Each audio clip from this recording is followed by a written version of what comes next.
તો આજે કદાચ કોઈ મંદિરમાં જાઓ ને તરત જ અંદર તમારી અંદર ખરાબ વિચારો ચાલુ થઈ જતા છે કઈ દીકરા દીકરીઓની અંદર જે વિચારો બાજુવાળા ના કહેવાય જે વિચારો કોઈને ના કહેવાય તમને પોતાને એવું થાય ગારો હું લુચ્ચો આવો નીચ છું અમુક દીકરા દીકરીઓ ભક્તિ એટલે ના કરે મારું મન આવું રહેશે સારી જગ્યાએ ખોટા વિચારો આવી જાય છે નહીં કરવા છતાંય વિચારો આવી જાય છે તેનું કારણ શું છે તમારા હૃદયમાં છે તમારા હૃદયમાં છે તમારા ઘેરાય છે માતાઓ ગોડા જાગતી છે કણ કણમાં એનો વાત છે જો યાદ કરો તો હાજર ના થાય ગોડા મને મેરડી કહેજો એટલે તમારે એવું નહીં માનવાનું કે મારી માતા મારું હોભરતી કે ખરાબ કામ અંદર ખાને કરો ને ભલે કોઈ ના જોડતું હોય પણ માતાને તો ખબર હોય તમે દુનિયાથી અજાણ બનો પરિવારથી અજાણ બનો આખે જગતથી અજાણ બનો પણ દેવી શક્તિનો કેમેરો ઓનલાઈન 24 કલાક હોય કોઈ ખરાબ આદતો છૂટતી ના હોય તો એના પ્રાર્થના કરજો કે માં મારી આદત થઈ ગઈ છે મારી આ કુટેવ થઈ ગઈ છે માં તો માં આ તને ખબર છે ને પણ માં તને એટલી પ્રાર્થના કરું છું મને ચોખ્ખો કરાવી દે મને પવિત્ર કરી દે મારું મન એકદમ ચોખ્ખું કરી દે માં પવિત્ર કરી દે ભલે માં વિચાર આવતા ભલે તમારી માને ખબર છે કે મારા દીકરાની અંદર ખરાબ વિચારો આવે છે પણ એ ખરાબ વિચારો તે એક બાજુ મૂકી તમારી માની ભક્તિ કરજો તમારી માતા એક એક મેળીને એ બધા વિચારો ને બધા ખરાબ દૂષણો બહાર ના કાઢી દે પણ મેળડીને કહેજો દરેકના આજના જમાનામાં દરેકના આવું થતું હોય એટલે તમારે એવું નહીં વિચારવાનું હું ખરાબ છું મારા વિચારો આવા છે તો આજે કદાચ કોઈ મંદિરમાં જાઓ ને તરત જ અંદર તમારી અંદર ખરાબ વિચારો ચાલુ થઈ જતા છે કઈ દીકરા દીકરીઓની અંદર જે વિચારો બાજુવાળા ના કહેવાય જે વિચારો કોઈને ના કહેવાય તમને પોતાને એવું થાય ગારો હું લુચ્ચો આવો નીચ છું પાપી છું કે મારા મંદિરની અંદર આવા ખરાબ વિચારો આવી જાય છે તો ચિંતા ના કરતા જેમ કે મંદિર એક પવિત્ર ધામ છે અને એની આગળ જવાથી એ તમારા દૂષણો હોય ને બહાર નીકળે એટલે ઓટોમેટિક વિચાર આવે તો એવું માનજો કે આ વિચારો બહાર નીકળે છે પણ આ વિચારો મારા નહીં માં તું જોણે છે થાય કે નહીં અમુક દીકરા દીકરીઓ ભક્તિ એટલે ના કરે મારું મન આવું રહેશે સારી જગ્યાએ ખોટા વિચારો આવી જાય છે નહીં કરવા છતાંય વિચારો આવી જાય છે તેનું કારણ શું છે કે તાર સુધી તમે અજ્ઞાનતામાં જોડે અભ્યાસ બહુ આ મેમરી છે મનની મેમરી છે ને બધું બહુ વાયરસ વાળું ભરી દીધું શું મોબાઈલ હોય અને એમાં જાતનું તમે ડાઉનલોડ કરો એટલે મોબાઈલ હેંગ મારે અને બહુ હેંગ માર ઘરમાં થઈ જાય કોકના ફૂટી જાય કોકના બગડી જાય થાય છે ને તે રીતે આ મનરૂપી મેમરી છે તમારી આ મેમરીમાં તમે જાતનું અત્યાર સુધી ભર્યું ને બધું સંગ્રહ થયું છે જો અત્યારે તમે વિચાર 20 વર્ષ પહેલા જેણે પિક્ચર જોયું હશે ને એને અત્યારે યાદ હશે કે પિક્ચરની સ્ટોરી શું હતી થાય કે નહીં તો મન જેટલું બધી વસ્તુ અંદર કેચઅપ કરે મેમરી કરે ને તો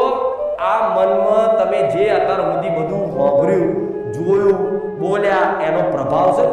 એ અંદર સંગ્રહ થયો છે એનું નામ બીજી ભાષામાં શું કહેવાય ચરિત્ર એ ચરિત્રનો સંગ્રહ થયો છે એ ચરિત્રના કારણે તમારે કોઈ વસ્તુ નહીં કરવી છતાંય તે તમારું મન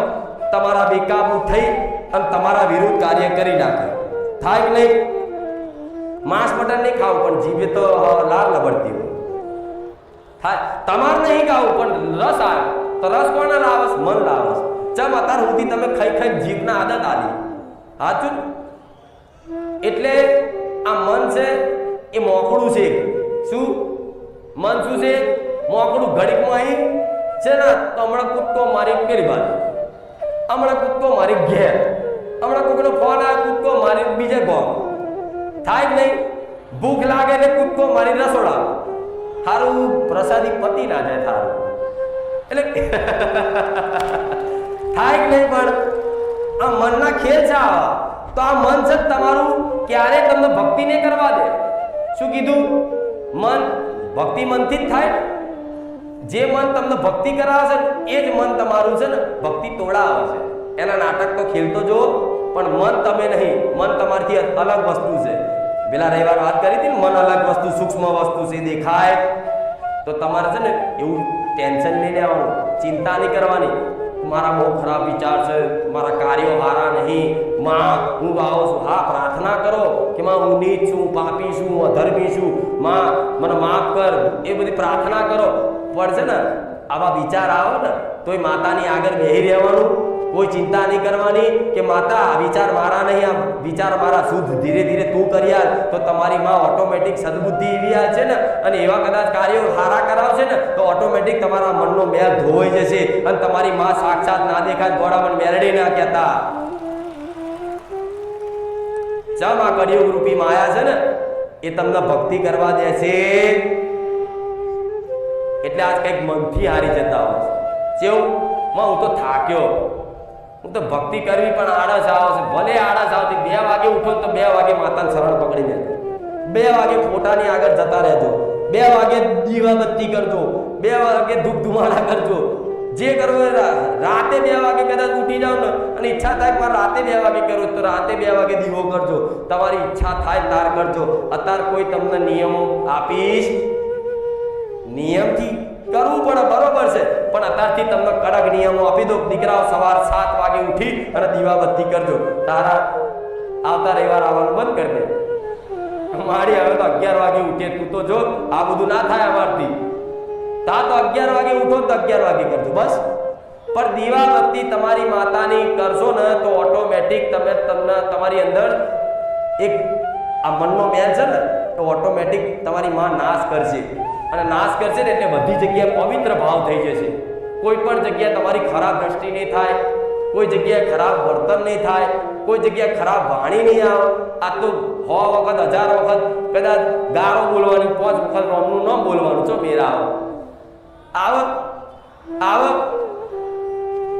દાડા હો તો ગારો બોલતો એમ કે હું રોમ રોમ કેવું છું, અને 100 ગારો બોલે રોમ રોમ કે હા એનો પ્રભાવ પડે. 10 વખત રોમનું નામ લીધું છે તો એ તે તમને ફળ તો મળશે જ, પણ થોડું વધારો, ભક્તિ વધારો, અને તમારો જે અવગુણો છે એને દબાવો. પણ એ તમારે બધું કરવું પડશે. હું કરવા આવીશ,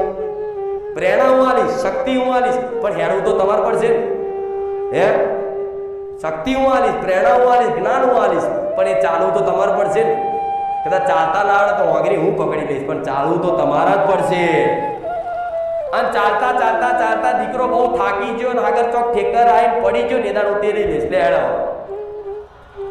આવા તારે હેડવાની નહીં જરૂર, ચાલવાની નહીં જરૂર, બેઠી છું જા. આ બધા વાતો તમે ક્યાંય સાંભળી નહીં, એટલે આ બધી વાતો ખબર પડતી નહીં. એના કારણે કઈક દીકરાઓ ભક્તિ કરવી છે પણ ભક્તિથી દૂર ભાગે છે કે હું ભક્તિ કરવા લાયક નહીં. નાલાયક હોય એ જ લાયક બનાવે, એનું નામ માતા. જે નાલાયક છે એના સુધારવા માટે જ મન ગમે તેવું હોય, આળસ આવતી હોય, પણ તમે તમારી માતાના છો, આ વાત ખ્યાલ રાખજો. હું મારી ચામુંડાનો છું, જેવો છું એવો માં તારો છું, હું મારી મહાકાળીનો છું, હું મારી ખોડિયારનો છું, હું મારી બ્રહ્મણી. તમારી કુળદેવને જે ન હોય ને એ બસ એક હૃદયમાં વાત ફિટ કરી લેજો, હું મારી માતાનો અને માતા મારી છે. બસ એ આમ જ છે, આમ જ. શું ચમત્કાર કહું બાળક, કહો શું કહું તમને, શું કહું કહો. આમ જ જેટલું બધું આવી જાય છે ને હજુ તો અનુભવ નહીં. જો અનુભવ થઈ જાય ને તો તમે કે માં આટલી જ સીધી વાત હતી તો પહેલા કહી દીધું હતું, કે બધું ગોળ ગોળ ફરાઈને કીધું. આવું થશે. આટલી જ સીધી વાત છે કે માં હું તારો છું, તું મારી છું, બસ આટલા. પણ હૃદયથી, ખાલી ખાલી નાટક નહીં. હતા તો નાટક કરે માણસ, માં જેવો છું એવો તારો છું, પણ ખાલી કહેવાનું જ તે. પણ ભાઈ ફરી પાછા ખોટા કોમ ચાલુ, ચોરી કરવાનું ચાલુ, બેમાની કરવાનું ચાલુ. તો માતાના બધું ના પસંદ આવે? પસંદ આવે માતાને તો કોણ? જે દીકરો સચ્ચાઈના માર્ગે રહેતો હોય, સત્ય રહેતો હોય, ઈમાનદારીનું ખાતો હોય, કોઈનું અનીતિનું લેતો ના હોય, એવા ભક્તોને માતા વાલ કરે. હવે આ તો માતાની દીવાબત્તી ભક્તિની આરતી ખૂબ કરતા હોય અને બાર